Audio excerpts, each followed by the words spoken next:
Hello and welcome to the CUFI Weekly. I'm your host, Kasim.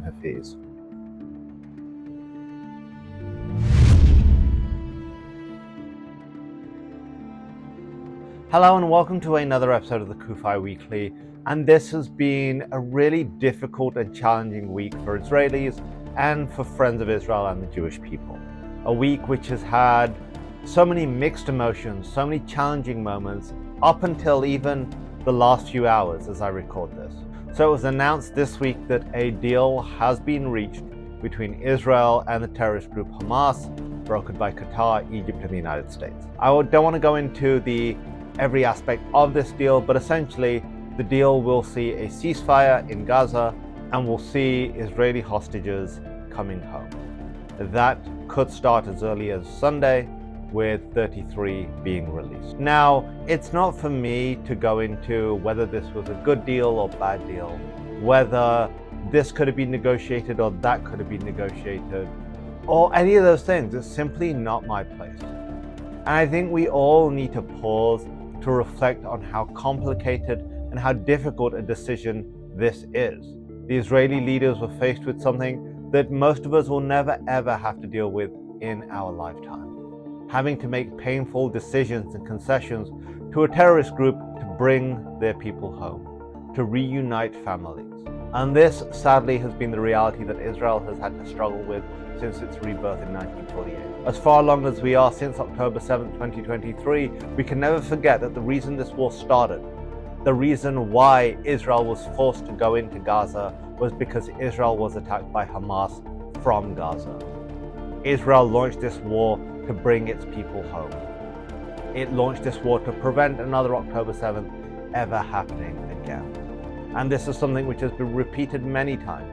Many times Israel has had to make painful decisions and painful concessions to bring its citizens home. Sadly, the terrorists know that the Jewish people and Israel value life and will do everything to preserve it, while the terrorists and their allies worship death and chaos. Even in the final moments today, as I record this, there was uncertainty about the deal. Hamas at the last moment were trying to extract more concessions, wanting other things added to the deal after it had been announced. I'm not surprised this is what Hamas does. In the aftermath of the deal, Hamas leaders celebrated the deal as a victory.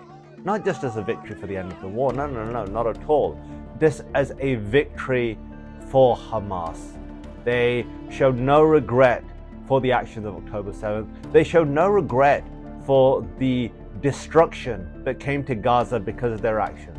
No remorse for the innocent people of Gaza who were caught and used as human shields by Hamas for their genocidal agenda against the state of Israel.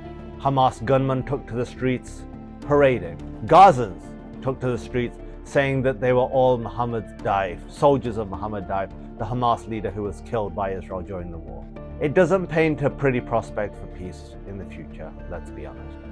But we can't forget that this is bringing Israelis home.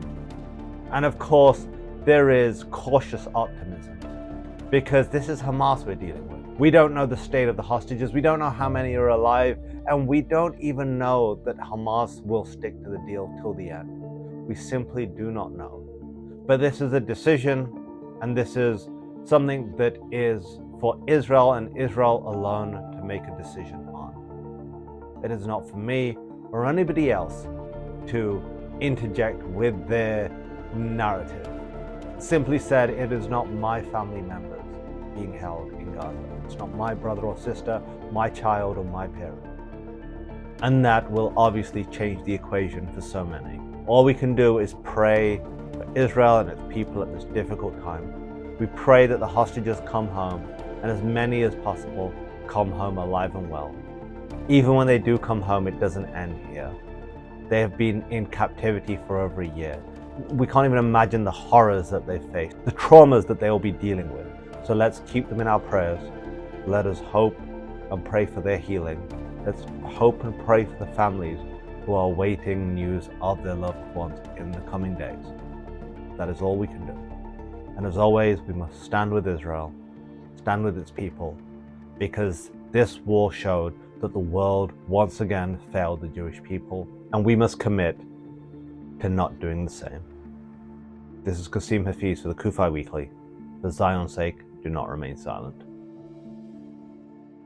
Thanks for checking out this episode. Be sure to like and subscribe so you get a notification every time a new episode hits. And if you want to check out some of our previous episodes, and we've got some really good ones, click on one of the thumbnails and that will take you right there. And finally, if you want to know more about CUFI and the work we do, go to cufi.org to check out all the resources we have available free to you.